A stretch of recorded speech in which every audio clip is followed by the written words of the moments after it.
నమస్తే, welcome to journalist page.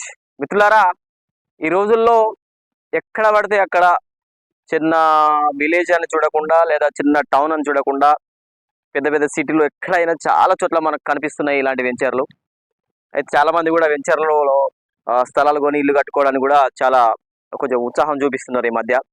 అయితే ఈ వెంచర్లలో స్థలం కొనాలి, మనం సేఫ్టీగా ఉండాలి, తర్వాత ఎలాంటి ఇబ్బందులు రాకుండా ఉండాలంటే కొన్నిటిని మనం పరిశీలనలో తీసుకోవాలి.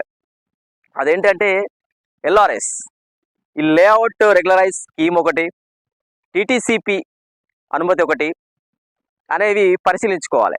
మనం ఈ ఏదైనా వెంచర్ ఎంపిక చేసుకున్నప్పుడు ఆ వెంచర్కు అనుమతి ఉందా లేదా, అదే ఎల్ఆర్ఎస్ అనుమతి ఉందా, అదేవిధంగా టీటీసీపీ అనుమతి ఉందా, అదేవిధంగా ఆ వెంచర్ వేసిన స్థలం అది దానికి సర్వే నెంబర్ ఉందా, దాంతోపాటు ఆ వెంచరు అసైన్డ్ భూమా లేదా బంజరు భూమా, ఇవన్నీ పరిశీలించుకోవాలి.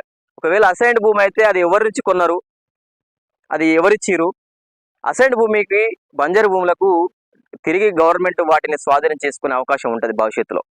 అయితే ఇలాంటి వెంచర్లలో స్థలాలు కొనుక్కోవాలనుకున్నప్పుడు ఈ వివరాలన్నీ పరిశీలన చేసుకోవాలి. అవసరమైతే లీగల్ అడ్వైస్ తీసుకోవాలి. దీనికి ఇది గ్రామ పంచాయతీ పరిధిలో ఉందా, లేకపోతే మున్సిపాలిటీ పరిధిలో ఉందా, అదేవిధంగా ఏజెన్సీ పరిధిలో ఉందా అనే విషయాలు కూడా తెలుసుకోవాలి. అన్ని వివరాలు తెలుసుకున్న తర్వాతనే ఆ వెంచర్లో స్థలం కొనుక్కోవాలి, ఇల్లు కట్టుకోవాలి.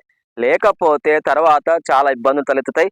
ముఖ్యంగా వెంచర్లు అయితేనేమి, ఇతర ఓపెన్ ఫ్లాట్లు అయితేనేమి, కానీ లింక్ డాక్యుమెంట్స్ ఉన్న వాటిని తీసుకుంటే మనకు తర్వాత ఎలాంటి రిస్క్ ఉండదు. అయితే ఈ విషయాలు ఏవి తెలుసుకోకుండా ఈ మధ్య కాలంలో చాలా మంది ఫ్లాట్లు తీసుకొని వెంచర్లలో స్థలాలు కొనుక్కొని ఇబ్బందుల పాలవుతున్నారు. ఎప్పుడైనా సరే వెంచర్లు చాలా డేంజరు. కొంచెం ఆచి తూచి వెంచర్లో స్థలం కొనుక్కోండి, అన్ని వివరాలు తెలుసుకోండి.